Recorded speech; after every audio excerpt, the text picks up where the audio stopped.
pour vraiment pour pouvoir se retrouver un peu. On a aligné toutes ces chaises là, ces planches que vous voyez là, on les a alignées juste pour se baser dessus pour représenter nos murs, comment on appelle, les axes et autres. Voilà. Donc ce que vous voyez, c'est ce qu'on a fait.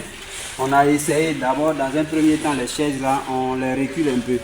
Vous voyez ici, ici par exemple, ça c'est le passage de la fouille qu'on a représenté. Donc on a reculé un peu les chaises des fouilles pour ne pas que, voilà, quand on va fouiller et autres, parce que les murs, les chaises vont toujours nous servir à faire sortir les murs de la fondation.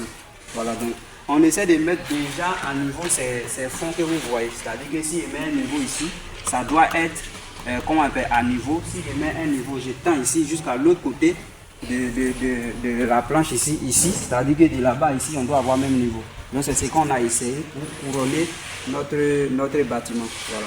Donc après ça maintenant, puisqu'on a nos plans de fondation, voilà, on regarde sur le plan de fondation. Maintenant, on part maintenant en déterminant les axes de notre plan de fondation. Voilà.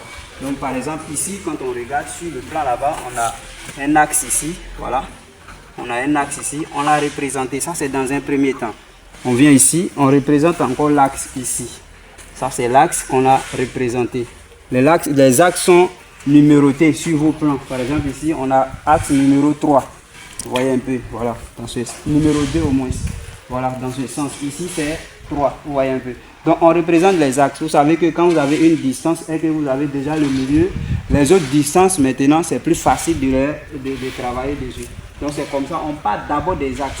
Voilà, c'est-à-dire quand je prends là-bas, l'axe de là-bas, juste ici, si ça me fait 10 mètres, je mesure 10 mètres, je suis sur l'autre axe. Une fois j'ai fait cet axe-là, maintenant je vais regarder, ok, j'ai ce stade.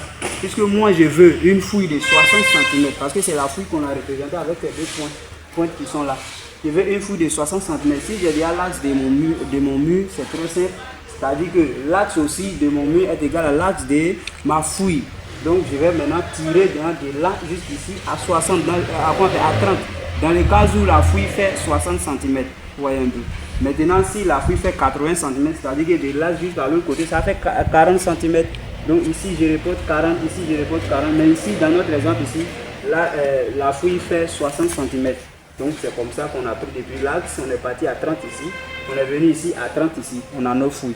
Donc d'abord, ce que vous devez retenir, c'est que tout part de l'axe. Et les axes sont forcément sur votre plan de fondation. Il n'y a rien à faire.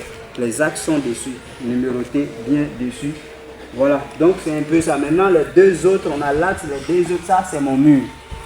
Dans mon cas, on a un mur en fondation qui va sortir avec un mur à gros 15 plein. Vous voyez un peu. Donc si j'ai 15 et que je sais que l'axe de mon mur là, puisque je suis en train de dire c'est l'axe du mur qui détermine l'axe de la fouille en même temps. Donc en partant de même axe là, on peut déterminer maintenant l'épaisseur de mon mur. Donc ici j'ai 15, quand je divise le 15 par 2, j'ai 7,50, 7,50 de part et d'autre.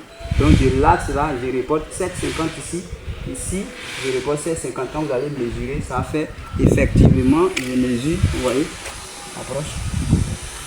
Vous voyez, prochain. Voici les 7,50 que j'ai représentés depuis mon axe ici. Donc vous voyez, j'ai reporté encore les mêmes 7,50 de l'autre côté. Vous voyez, voici ça. Donc quand je mesure tout, j'ai mes 15 cm qui sont là. Voici les 15 cm qui sont là. Vous voyez, 10, 5, 15 cm. Vous voyez un peu. Donc comme je le disais, ma fouille fait 60 cm. Voici les 60 cm qui sont là. Mais je suis parti d'abord de l'axe.